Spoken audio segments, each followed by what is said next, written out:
When I was around 15, I went through a short phase of going to raves and warehouses. I only took ecstasy for the first few times, but then decided on one occasion after dropping a pill that I would like to try ketamine. I had never done it before, and the guy who gave me some was off his face. My friend later told me that though the guy had given me about half a gram's worth, which I snorted all at once. I think it took me about 3 snorts to get it all down.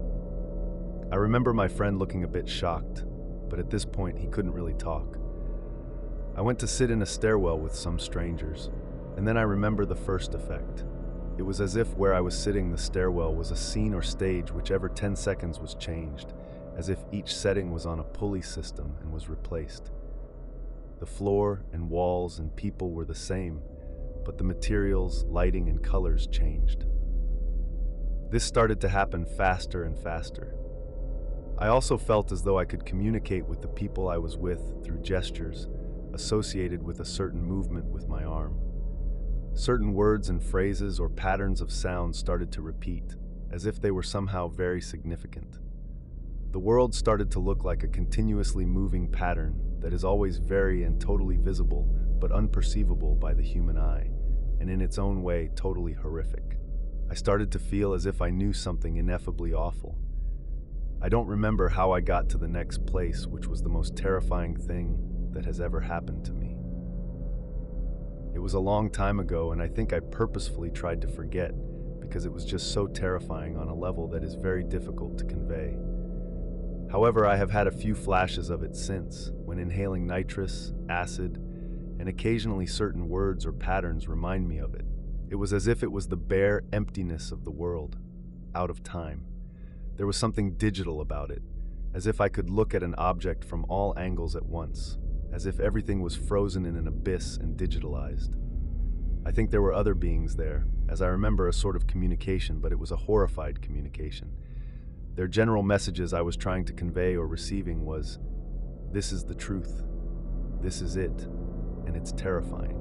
I vaguely remember a movement in a very limited, fractured, digital way, as if movement altered the nature of what I was in this new grid-like, empty, frozen world.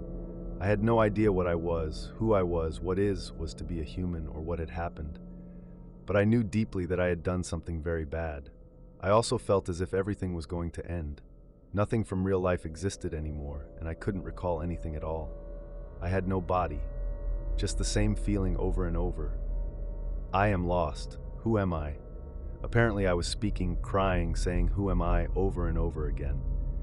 At this point, the face of my friend appeared very small in the corner of my vision. He was saying something, and he grew bigger and bigger. The face of a woman also appeared in a similar way, reassuring me. When I eventually came back into the room and started to make slightly more sense of things, the woman told me that I had been crying and that I had been in a K-hole for around 2 hours. I am glad she was there to reassure me, as I was absolutely terrified in a strange warehouse, thinking I had died. They had found me collapsed in a small room.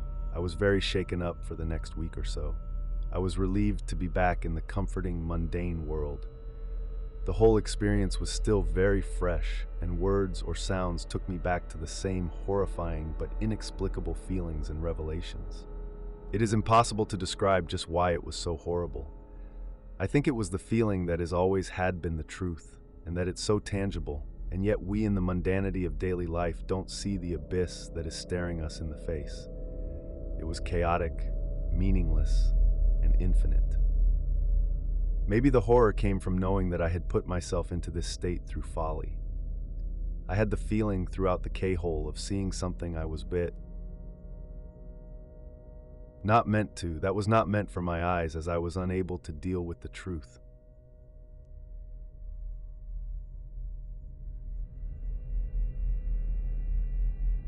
As an occasional psychedelic cosmonaut, I oftentimes ask myself why. Why am I willing to take these drugs, potentially risk my health, my well-being, and that convolute my understood place and identity in this world? Have I crossed one too many times to the other side, and am now obsessed with trying to get back there to understand and experience these mysteriously compelling realms? Has everyday normal reality become too predictable and I've grown bored? Am I looking for God? A glimpse of something divine? Probably. Normally, I'm the kind of person who can appreciate and take away some sort of lesson from an occasional psychedelic experience. But I'm still grappling with what I took away from my first K-hole experience, and my head and spirit is still spinning and freaked out from the encounter. I have so many questions, and this is the first time I feel very compelled to write and share with others my thoughts on this topic, because I'd like to help the community understand what this thing really is, and to think twice about trying if you have any doubts about just how much chaos you are willing to subject yourself to.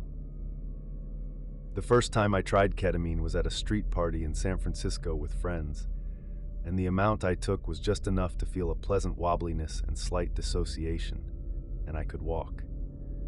So, I had no idea what a real K-hole was, or that I should have been seriously way more judicious when I snorted what I considered a tiny line, about 150-200 mg, from the baggie of ketamine in that fucking bathroom stall in a random bar, on a random Saturday night while traveling to Colorado for a 3-day weekend.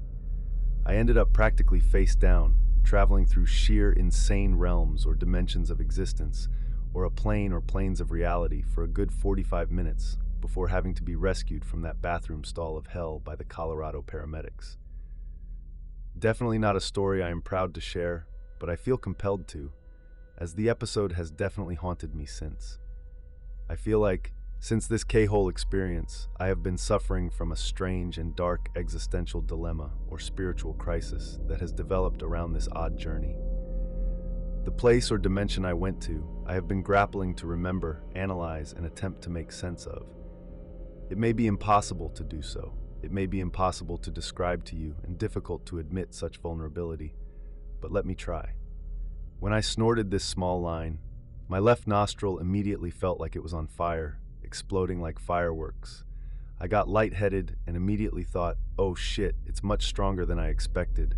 I don't think I'm gonna make it out of this bathroom stall. My body became numb. I lifted an arm that was suddenly not my own arm. I couldn't stand and had collapsed next to the toilet. How embarrassing, right? My mind, consciousness began to leave my body.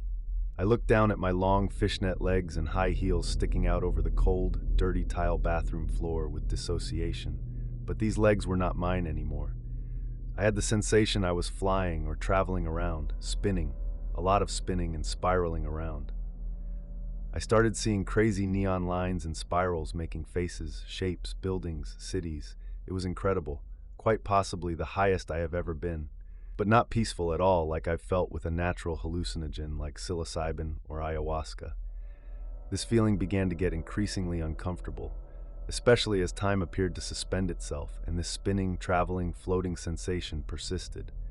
It was like going into a highly chaotic Tron-like portal, but without a sense of purpose or without a goal or prize at the end. Clinical, devoid of emotion.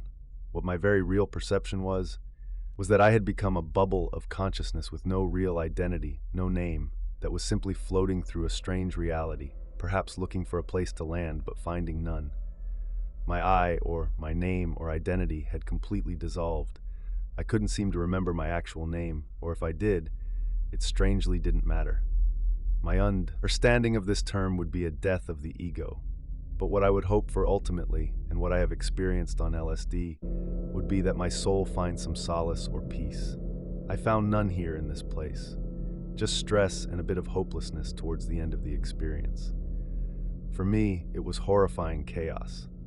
Perhaps the reason for this bad trip was that I was alone in a strange place with no guide, no gentle music, no way to communicate for help. At the intensity of the peak, though, these concerns seemed to matter not. My bubble of consciousness was just spiraling around, perhaps through some crazy mezzanine between heaven and hell, between life and death, between human thought, creation, and manifestation, between chaos and organization. Now, I have some idea in my head, and this seems to cause my current spiritual, existential crisis. Is this reality some sort of afterlife? Would a person or soul get stuck here, condemned to float aimlessly, exhaustingly, and for how long? Was this the mind of God?